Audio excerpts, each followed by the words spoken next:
Welcome back to Educator.com's English Grammar course. This lesson is on interjections. Let's get started. All right, we're going to begin with an overview. First, we're going to learn what an interjection is and how they work. We're going to learn how to punctuate interjections, which is really the hardest part. And then we're going to learn how to use interjections correctly in a sentence, or, since they're interjections, sometimes as a sentence. All right, to begin with, what is an interjection? Interjections are short outbursts used to express emotions. They're kind of the crazy uncles of grammar. They make sudden loud noises. Interjections may be used in a larger sentence, usually at the beginning, we'll get to that, or they may stand alone as sentences in their own right. So we have, hey, ouch, yikes, and oh. Okay, to begin with, here's how to punctuate interjections. When interjections stand alone as sentences, they are almost always followed by an exclamation point. The crazy uncles of punctuation. So, hey, there's our exclamation point. Ouch, there's our exclamation point. When interjections are used at the beginning of a sentence, they are often followed by a comma, and then the rest of the sentence punctuated and capitalized as normal. So, hey, there's our comma, that's my sandwich. Ouch, that hurts. Now, here's one thing you need to know about the punctuation of interjections. In works written up to the early 20th century, and of course before, interjections were sometimes used at the beginning of a sentence or even in the middle, followed by an exclamation point, and then the rest of the sentence as normal. You'd have the exclamation point sitting in the middle of the sentence. It looks really strange to modern audiences. This kind of punctuation for interjections isn't used anymore, but you will still find it in classic literature. So, let's say you're reading some Shakespeare, you're reading Henry V, and you start at the beginning and you find, "Oh, for a muse of fire that would ascend the brightest heaven of invention, a kingdom for a stage, princes to act, and monarchs to behold the swelling scene." That "oh" and that exclamation point is not a typo, nor is the lowercase f on for. That's how interjections were punctuated in English prior to the mid to late 20th century. So if you run into that, don't freak out, it's supposed to be there. Common interjections, although almost anything can be an interjection if you use it right. Oh, hey, ouch, look out, wow, watch out, unbelievable, and stop.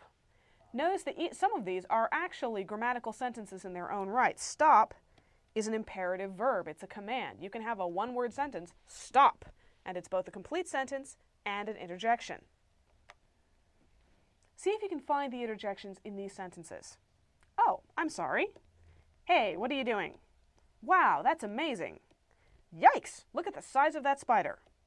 Gee, that's a big cloud. Holy cow, where did that thunderstorm come from? And yes, I got into Harvard. And there are your interjections, which you will notice are all at the beginning of sentences. Oh, I'm sorry, there's our comma. Hey, there's our comma. What are you doing? Wow! Exclamation point. That's amazing. Yikes! Exclamation point. Look at the size of that spider. Gee, that's a big cloud. There's our comma. Holy cow! Exclamation point. Where did that thunderstorm come from? And yes! Exclamation point. I got into Harvard. Notice that these are all used to express intense emotion. Okay, here's how to use interjections correctly. First and foremost, always choose the right interjection for your context. They may be the crazy uncles of grammar, but they do different things. You don't use ouch, for example, when you're not in pain. Second, follow your interjection with either an exclamation point or a comma and the rest of a sentence. Now here's the thing. Curse words can be interjections too. Okay, just about anything that you can yell can be an interjection, and that includes cussing. But we recommend that you use profanity as little as possible in your writing, as it is considered a mark of poor education or limited vocabulary. It also offends some readers, so usually it's just not worth it. Finally, and most importantly, use interjections sparingly. Too many interjections can break up the flow of your writing. With interjections, a little goes a long way. See if you can figure out which interjections might go in these sentences. One might go before, "That's a big cake." What would you say before, "I locked my keys in my car"?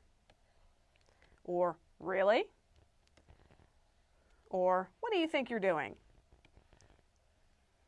That bus almost hit you. And how I hate to get up in the morning. Well, you can use a lot of interjections in these contexts, but these are the ones that I've chosen. Wow, that's a big cake, an expression of amazement. Nuts, an expression of frustration. I locked my keys in my car. Oh, really? Hey, what do you think you're doing? Okay, watch out, which is a warning. That bus almost hit you. You'd want to warn someone if they were almost hit by a bus.